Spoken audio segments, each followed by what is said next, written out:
We're at 8:14, and I have in studio here Shai Gilmore. Welcome to the show, and you want to introduce our guest on the line? I will. Our next guest is going to be Coach Duke Greco from Westchester. A big win, 34-16 in the home opener. Coach Greco, how are you? I'm good. Good morning, man. Thanks for having me on, guys. So a big win for you guys in your home opener of the season. How are you feeling, first of all? I think all of us, man, we feel pretty good, man. Saturday was we didn't finish. We need to finish moving forward, but Saturday was a really good day for us, and the game day atmosphere was pretty cool, man. The whole town was out, the school was out. It just made Westchester feel different, man. It was a lot of fun. So when you say you didn't finish, what do you mean by that? Like, kind of give the audience like an insight. We're up. I forget, we're up, but we're up, and we're trying to bleed the clock out, and it just like to see more of us, more of finish the day on a positive note. I think that for us throughout the season has been something we need to improve on. So week one, we get off to a great start, and we had two opportunities in the fourth quarter to put Bentley away, and we didn't do it immediately. We did it, the second opportunity.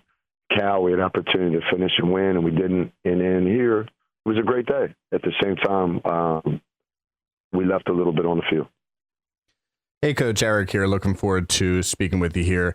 The question I had here, you guys have gotten off to a big start this year, 2-1, different compared to last year. How important is it to get off to a good start to the season, considering, as I mentioned, last year, a tough start to the season, but how important is that to turn the tide and have a big start to the year? Yeah, I think, we're trying to win every time we take the field, and this year it's the non-conference start being 2-1 is good for the program and good for our guys. They put themselves in a good situation in terms of moving into conference play. And then if we do what we're expected to do in the conference, an opportunity to possibly get into the playoffs. So the 2-1 starts it's a great place to be. So the 2-1 start obviously comes a lot from the offense, but in my opinion, this past game, I was doing the play-by-play. I felt the defense played absolutely insane. You guys held Seton Hill's Kyron Craggett, who was the first team All-PSAC last season, only 64 yards on 13 attempts. How confident does that make you feel as the season goes on to have a defense like this? Yeah, good. I mean, for us, it's not don't get mad about it. Not your opinion. Everyone's opinion. Defensive, man. All three games, man. We've been really consistent, really good. Early in the year, we talked about eliminating big plays. Coach Brady, Coach Tony, Coach Clark, AD have been on the defense about it, and that's what we've done, man. We've kept plays in front of us. We've tackled. It's a tough unit, and I think they're number one in the conference and against the pass, and they're putting us in really, really good situations. So we're fortunate to have them, and hopefully they can keep it up. And, Coach, one player I wanted to zoom in on here was Cooper Jordan. He was just named the PSAC East Athlete of the Week. What have you made of his performance so far this season? Yeah, Cooper's awesome. Great leader, great player. He can make bad calls, great calls, which he did Saturday. But, he was voted a captain for a reason because he's, like I said, he's an excellent leader. But, man, he's just a heck of a player. And I'm really glad he's here, and we're not trying to defend him. So, going back to the defense, I'm sorry we keep bouncing back and forth. But it's a good mix. Do you think, like, with as good as the defense is playing, do you think it allows you to sort of relax as an offensive play caller? And I use the term relax lightly, but I think you know what I mean. No, I think for us, it allows us to play team football. Right now, on offense, we don't try to focus on a lot of statistics, but I think right now the one that we do focus on with the way the defense is playing is time of possession.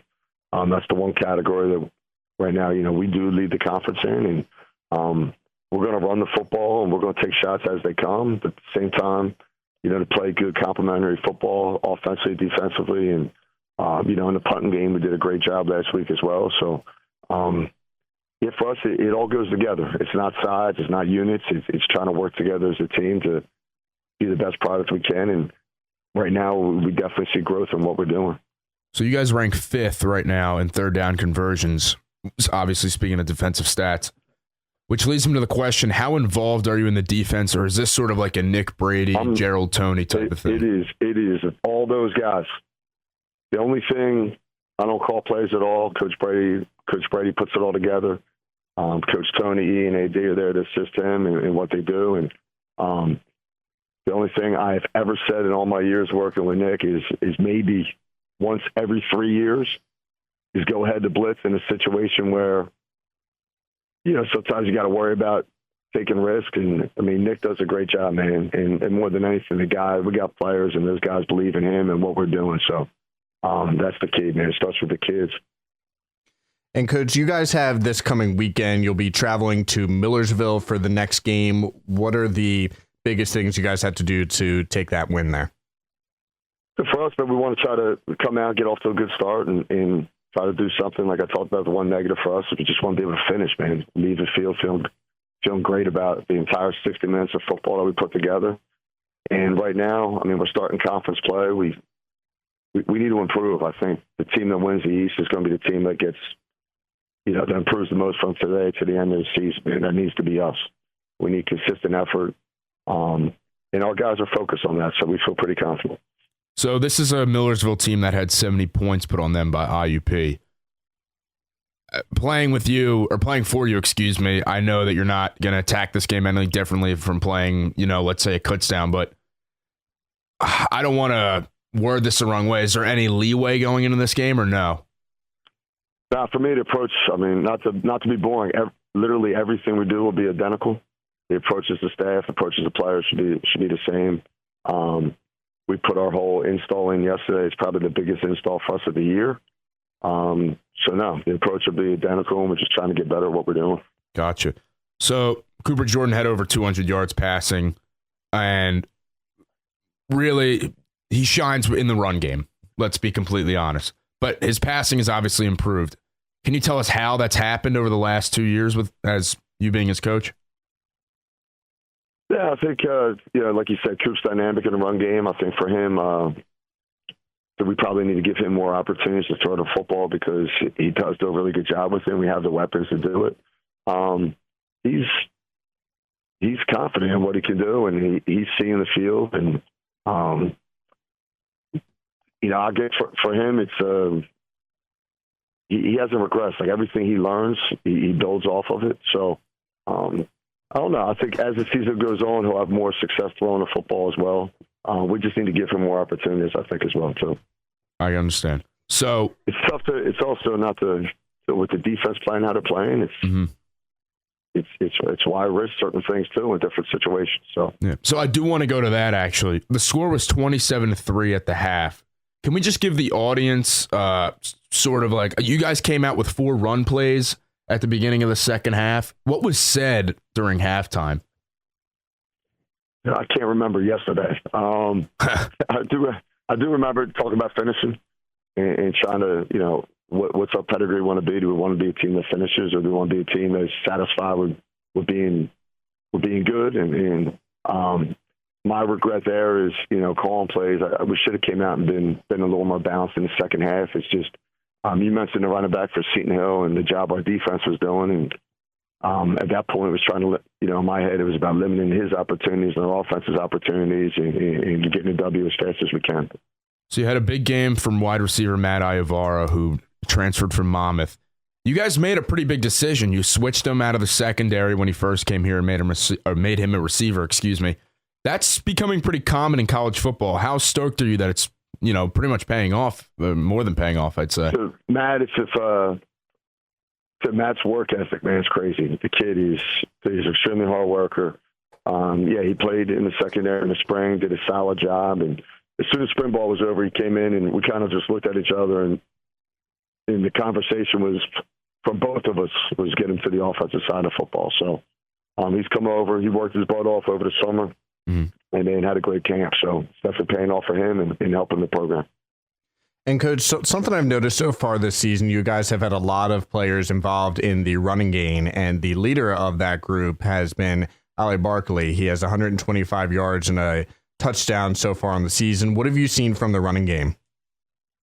Yeah, I think Ali's had a solid start. Like you mentioned, we are using a lot of guys. Last week, Khalil Owens stepped up and did a really good job for us in the second half.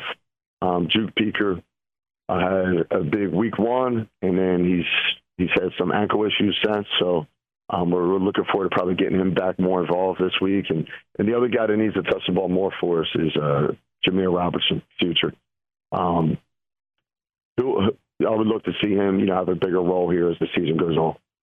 So moving on to the running backs, another huge part of the offense is the backfield. You guys have 4 running backs that all play. That's not something you really ever see in any league of football.